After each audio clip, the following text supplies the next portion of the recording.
Merde. Ok, merci. Les individus sont en scooter, ils vont quitter. Merde. Ok, merci. Les individus sont en scooter, ils vont quitter. Putain, ça y est. Ils ont vu avec une... La police. Ah, c'est sûr, pour passage du Suez, quand on arrête les entrées.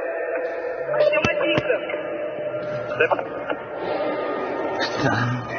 Ils sont partis, là. C'est un dimanche à Paris, il est 9h30 du matin. Devant la façade sud du musée du Louvre, 2 scooters et un camion s'arrêtent. Une échelle électrique est dépliée pour atteindre la fenêtre de la galerie d'Apollon, et à l'aide d'une disqueuse, la vitre est fracturée. Une fois à l'intérieur, les voleurs se dirigent vers 2 vitrines. Elles sont en acier brossé et verre sécurisé. Elles ont été installées en 2020 et sont présentées comme ultra sécurisées par l'entreprise grecque qui les a fabriquées. Pourtant, elles ne résistent pas aux cambrioleurs qui dérobent 8 objets présents.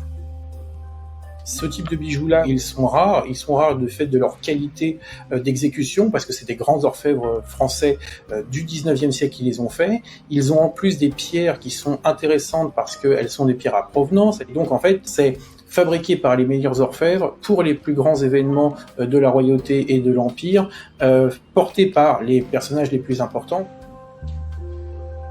Le personnel du musée déclenche l'alerte à 9h37, mais les auteurs des faits ressortent 1 minute plus tard par la même fenêtre par laquelle ils étaient entrés. Le cambriolage du musée du Louvre n'a duré que 7 minutes. On sait d'où ils viennent, on sait à qui ils ont appartenu, ils sont tellement iconiques des collections du Louvre qu'en état, ils sont invendables, et donc comme ils sont invendables, ils sont inestimables. L'une des options envisagées pour les voleurs est alors de les démonter pour les revendre. Ils ont ce qu'on appelle, nous, une valeur vénale. Pour notre expert, l'ensemble du butin vaudrait entre 50 et 100 millions d'euros lors d'une vente publique.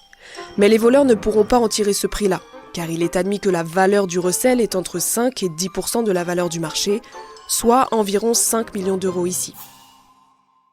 Et cela ne va pas être si simple à revendre, même démonter. Prenons l'exemple de cette broche de corsage qui fait partie du butin. En 2008, le musée acquiert cette pièce pour 6,72 millions d'euros. Alors